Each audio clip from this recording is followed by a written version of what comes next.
Let's start by thinking about a choice, and listen up because you're going to need to make a decision here. I'm going to ask you about a choice about what you prefer.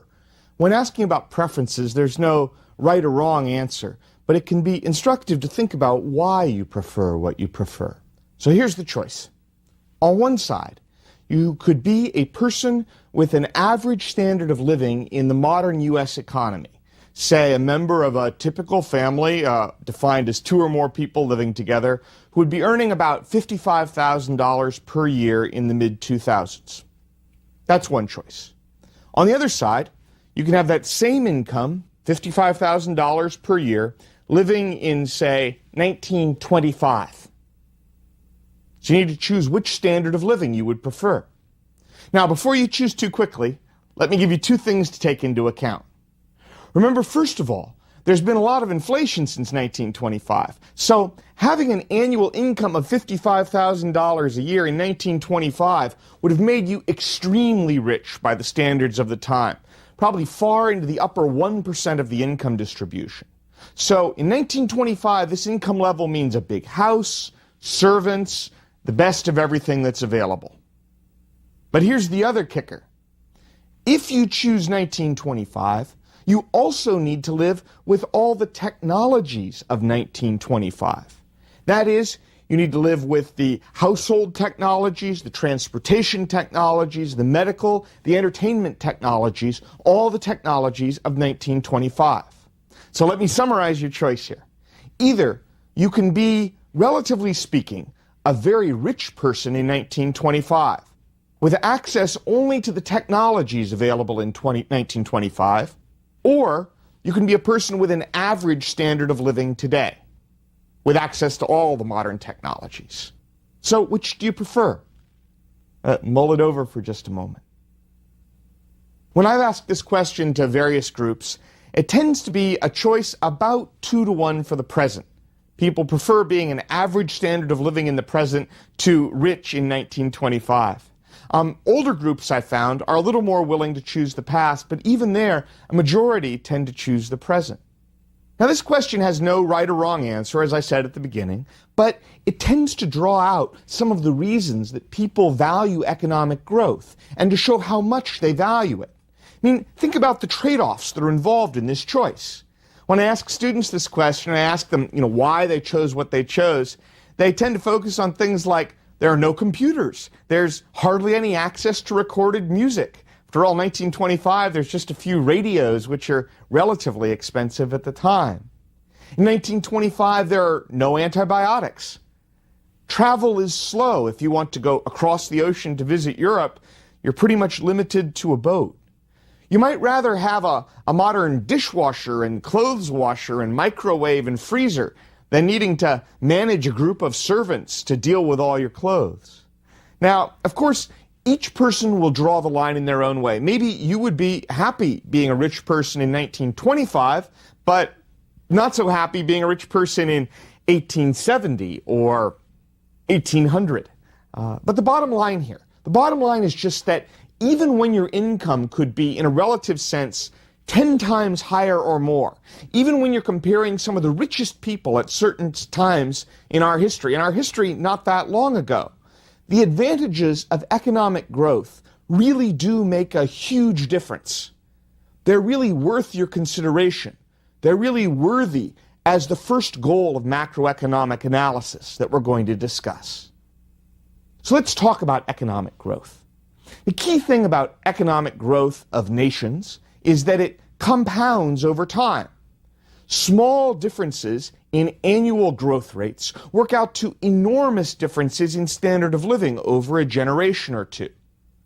Now, the formula here for taking the present value of an economy, looking at the growth rate and the period of time and figuring out the future value, the formula is to take the present value, multiply it times 1 plus the growth rate of the economy, raised to the power of the number of years that you're waiting for this to happen, and that'll give you the future value.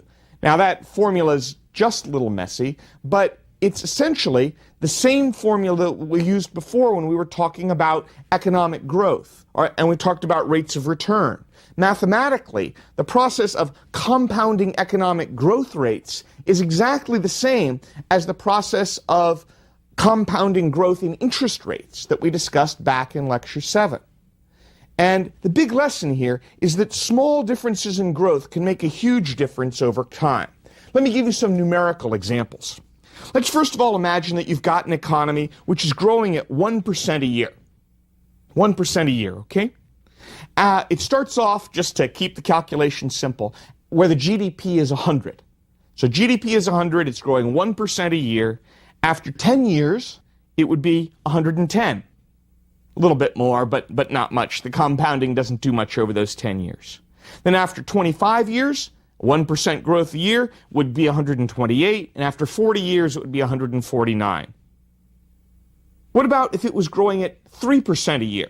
If an economy was growing at 3% a year, which is more or less the average for the U.S. economy over a sustained period of the last few decades. Well, after 10 years, an economy growing at 3% a year would go from 100 to 134. After 25 years, to 209. And after 40 years, to 326. In other words, over 40 years, growing at 3% a year, an economy would triple in size over those 40 years. So you can sort of see the power of compounding beginning to kick in, the growth building on growth of previous years. What about if you had a growth rate of 5% a year? That's sort of the rate the U.S. economy might have in a really good year, but many countries like Brazil or Mexico have rates like that sort of on an ongoing basis for relatively long periods of time. Well, at 5% a year, our economy that starts out at 100 reaches 163 after 10 years, it reaches 339 after 25 years, so it more than triples after 25 years. And if you could sustain that for 40 years, the economy would be 704, would increase more than sevenfold over 40 years. And finally, let's think about an 8% rate of economic growth. Now, 8% is frankly a little bit crazy. When we talk 8%, we're talking the fastest periods of Japanese economic growth back in the 1960s and 70s. We're talking China in more recent years. But let's think about it. With an 8% rate of economic growth, in just 10 years, the economy would go from 100 to 216. So it would more than double in size in a decade. After 25 years, the economy would go from 100 to 685. It would increase almost sevenfold in 25 years, which is well within the lifespan of a person. It's even within the working life of a person. Someone who starts off working at 25, and by the time they're 50, the economy has increased sevenfold. And if you could sustain that 8% rate of growth for 40 years, which no country has done, but just for the sake of the illustration, if you could sustain an 8% rate of growth for 40 years, then the economy would grow from 100 at the beginning of that time, say when a person was 25, to 2,172 at the end of that period. In other words, over the course of a person's working life, from age 25 to 65, they could see the economy expand by a multiple of 22. That's an extraordinary change in standard of living. So my basic lesson here, by giving these numerical examples, is that seemingly small differences in the annual rate of growth, the difference between 1 and 3%, 3 and 5%, 5 and 8%, it only looks like a percent or two. And you might sort of say, well, what's 1 or 2%? What difference can that make? But remember that it builds and builds and builds. It's a percent or 2 or 3 every single year. And over time, over several decades, it makes a huge difference in the standard of living. It makes all the difference. In the long run, you can argue that economic growth is literally the only thing that matters to the standard of living. What are some examples of fast and slow growth rates over time? Well, just to give you some historical feel for what these numbers mean, if you go back to the start of the 20th century, the United Kingdom and Argentina were two of the countries with the highest per capita GDP in the world. A century later, by the start of the 21st century, the United Kingdom was barely at average for Europe as a whole. And Argentina, if you ranked the countries of the world, ranked 80th or something like that. It wasn't even in the group of what we think of as high income or highly developed economies. What happened to the UK and Argentina? Well, it wasn't that they had 1 or 2 bad years, or even that they had a bad decade. I mean, the US economy had a terrible decade in the 1930s. But what really happened is that the rate of growth for those economies was at a lower pace, and it was a sustained lower pace over a period of decades. And as they more or less walked in place or made, gradual slow growth, the rest of the world surged ahead. Japan and South Korea are another useful example. Those two countries have largely caught up to many Western European nations in per capita GDP. Japan is roughly the equivalent of some of the richer nations in Western Europe. South Korea is the equivalent of some of the poorer nations in Western Europe. How did they do that? Well, it wasn't that they just woke up and over one 3-year period or 5-year period, boom, they caught up all at once. Instead, it was sustaining those 8% rates of growth, 5, 6, 7, 8% rates of growth for several decades, while basically healthy economies like the United States were growing at about a 2 or 3% annual rate. So that gap of 5% a year, 4% a year makes an enormous difference when it's sustained over time. When countries start off behind, like, say, Japan and South Korea did a century ago, can they catch up? What would it take to catch up? Well, there's an argument that countries that start off at lower levels of productivity might be able to take advantage of a period of catch-up growth. The idea of catch-up growth is that, as one economist famously said some years ago, there are certain advantages of backwardness in an economic sense. And one advantage of backwardness is that you can copy and use technologies that have been invented other places. You don't have to invent it all yourself. And so when you can do that, you can sprint ahead by relying on technologies that have been developed elsewhere. If there's catch-up growth, this implies that over time, the lower income nations of the world should be able to close the gap in per capita GDP with higher income nations, gradually over time. However, this hasn't been happening in the last century or so. The world economy, since about 1870 up to the early 2000s, has seen a divergence, actually, between the richest and poorest economies of the world, not a convergence. Why is it that this gap has gotten bigger? What's going on with this gap? A standard historical starting point is usually about 1870 for various historical reasons in the US and Germany and for different kinds of comparisons. But here's a rough and ready comparison based on 1870. In 1870, if you took the richest countries in the world and you took their average per capita GDP, countries with the highest incomes, and you looked at the poorest countries with the lowest per capita GDP, the ratio of the highest countries to the lowest countries was about 9-to-1, about 9 times as high in per capita GDP. Now, project forward to 1960 and do the same exercise. Take the richest countries in the world, those with the highest incomes measured by per capita GDP, those with the lowest incomes, lowest per capita GDP. And the ratio by 1960, instead of 9-to-1, is about 38-to-1. If you look at 1990, same exercise, per capita income of the high-income countries versus per capita income of the low-income countries, the ratio is about 45-to-1. So the divergence between high-income countries and low-income countries seems to be, there seems to be divergence rather than convergence. Why is this? Why has this happened? Well, in an arithmetic sense, if you look at the actual standards of living, what's going on here is that the poorest countries in the world in 1990 or in 2000 are essentially living at subsistence. They're living at the lowest possible level where people are just barely getting enough to eat.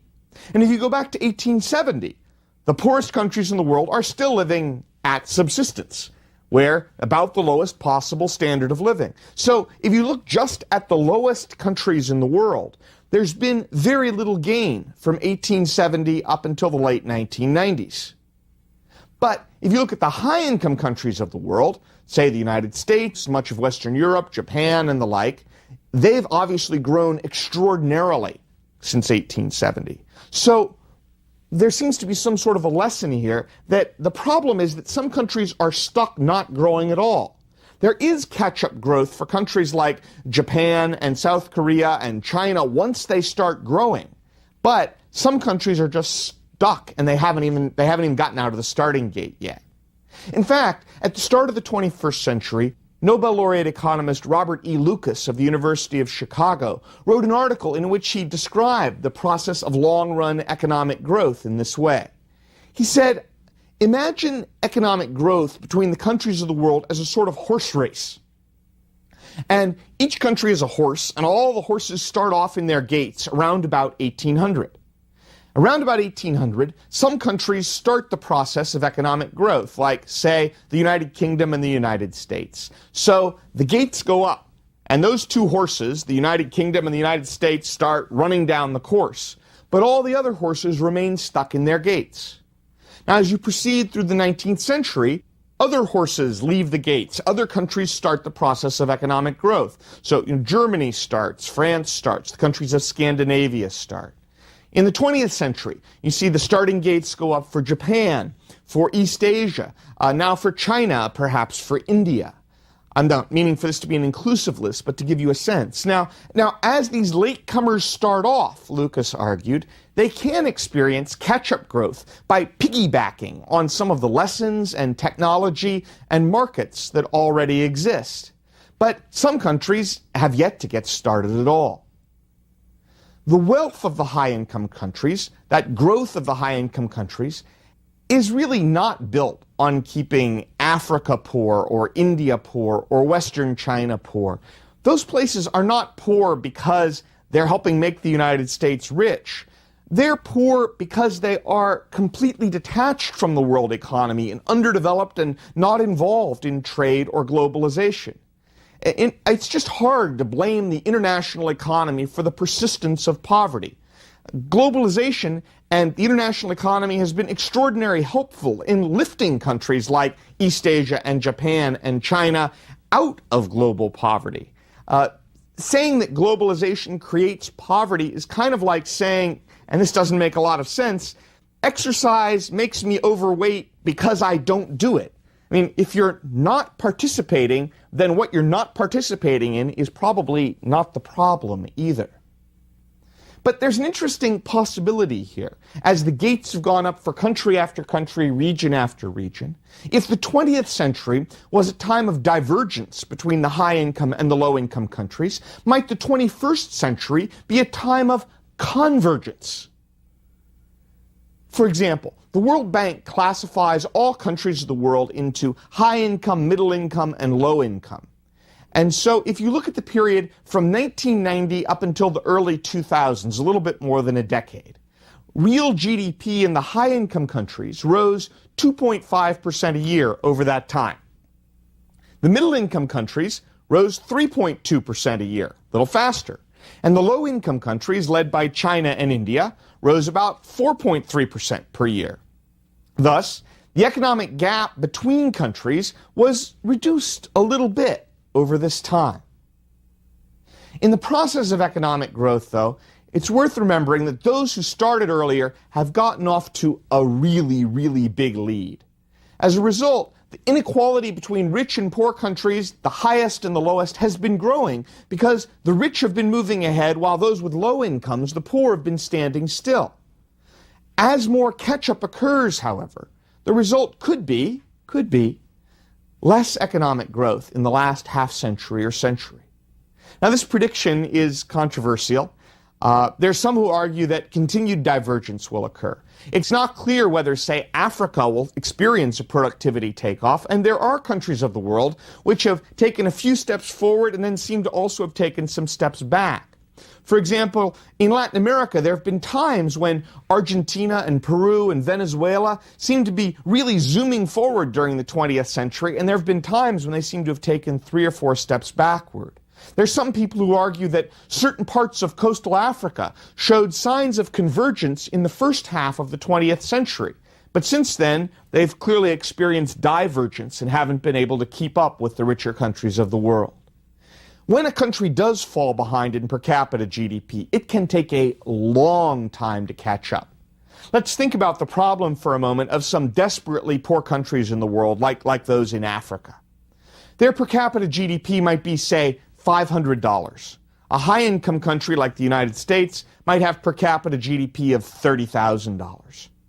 Let's imagine that the low-income country grows at a remarkably fast rate. Let's call it 8% per year, and it keeps that up for 40 years. Meanwhile, the high-income country grows at, let's call it 2% a year.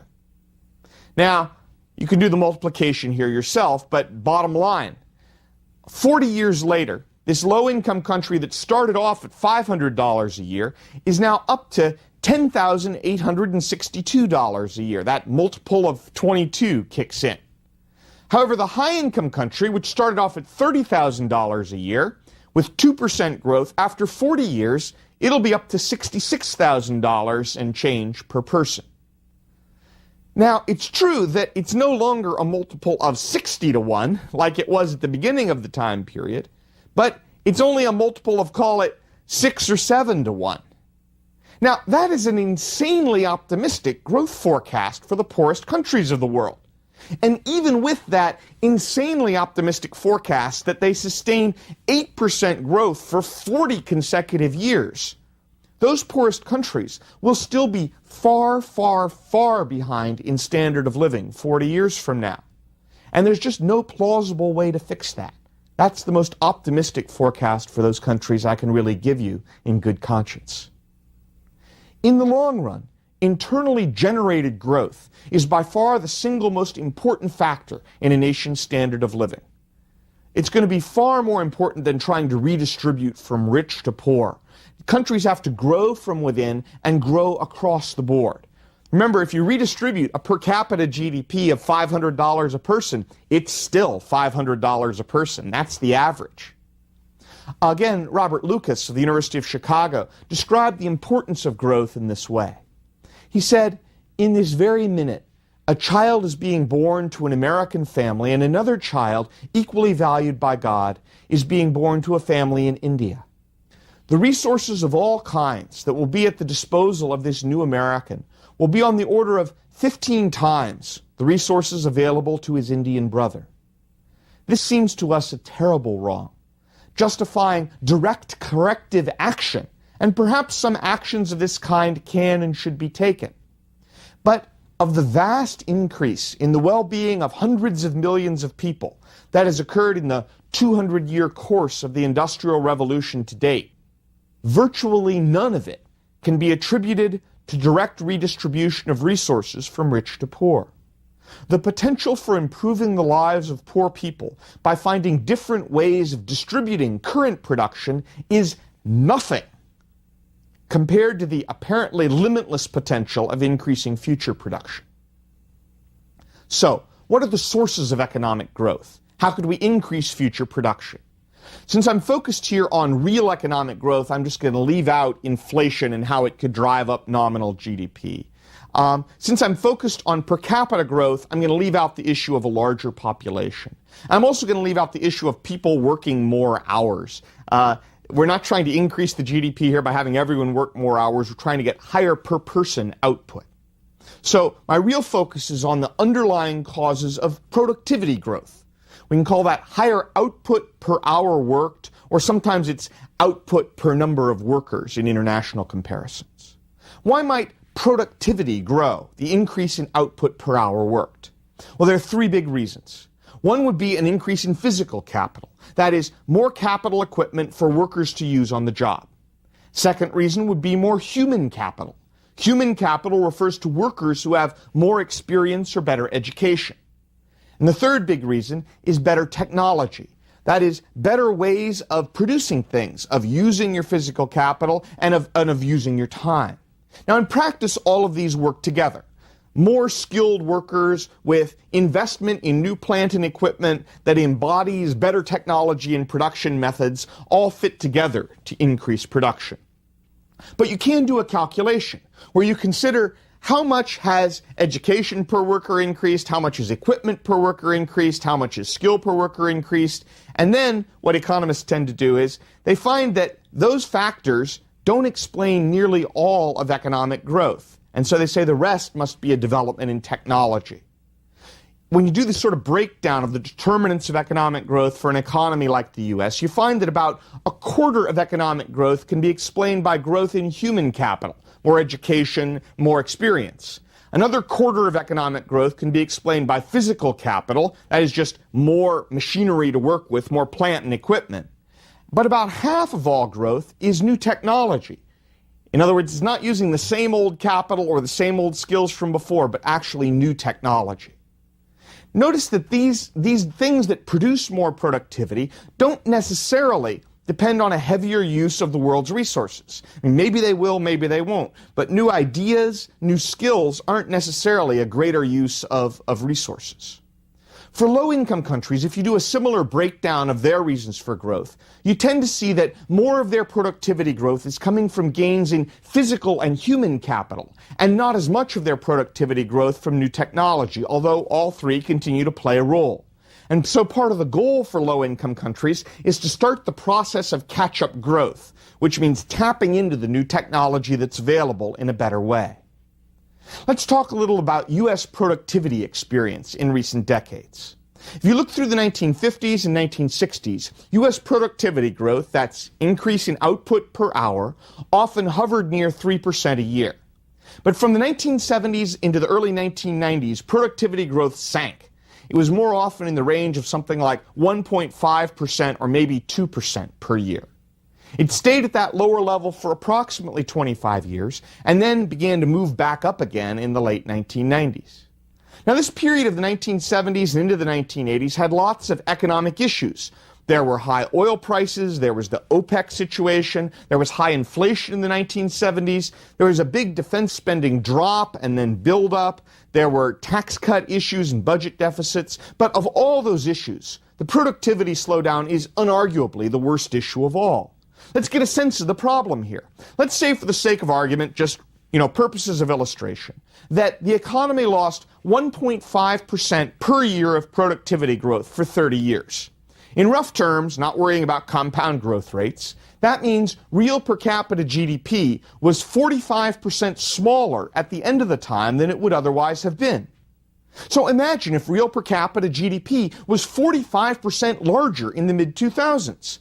Say, in 2005, instead of having a GDP of roughly 12 trillion, GDP would have been 17.4 trillion.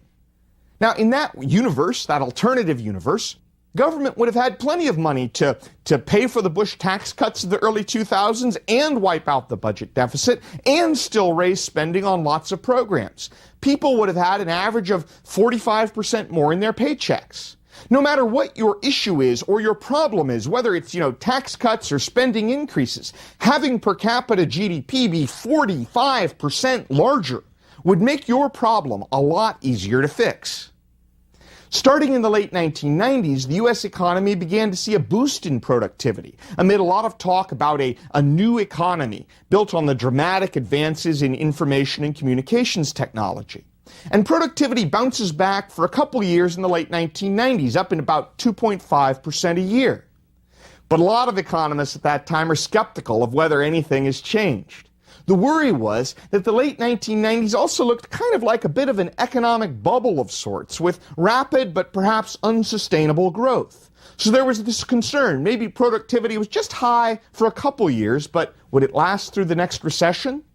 Well, the U.S. economy has a recession in 2001. And one of the remarkable things about the 2001 recession is usually productivity slows down a lot in recessions, at least temporarily, because output is down and productivity is output per hour. But productivity does not slow down much in 2001. And in 2002, 2003, and 2004, productivity growth was near or above 4% each year, which made these three of the best years for productivity growth in the last 50 years. Now, it's always, of course, very hazardous to say we're seeing the start of a long-term trend, and maybe I'll look like an idiot for saying it. I can't imagine that productivity growth is going to stay above 4% per year for the long term. But maybe the U.S. economy has finally shucked off that time of 1.5%, 2% growth a year and is back to sustained solid productivity growth in the range of about 3% per year. At least by the mid-2000s, the productivity boost of the new economy appears to be a real phenomenon in which new informations and communications technology are boosting productivity in a wide array of jobs. A professor of mine when I was back in graduate school in the early 1980s used to like to say that the standard job in the U.S. economy involved picking up a piece of paper, looking at it, doing something with it, and then picking up another piece of paper. And a lot of jobs are in that category at that time. Sales records, billing, accounts receivable, shipping invoices, overseeing sales forces, all that kind of stuff. And there were a lot of middle managers who spent all their time on those kinds of jobs. The new economy technologies, the new computer and information technology wreaked havoc on those kinds of jobs. One common example now is you think of a hospital supply room where everyone goes in, gets their supplies, swipes with a barcode, walks out. The room automatically keeps track of what's needed, automatically orders more, automatically schedules delivery, automatically pays and acknowledges payment. It's just so much easier. And across the U.S. economy, examples like that are multiplying and multiplying. I may look like a fool for saying it a few years from now, but it does seem like we're seeing a great transforming surge of productivity growth in the U.S. economy.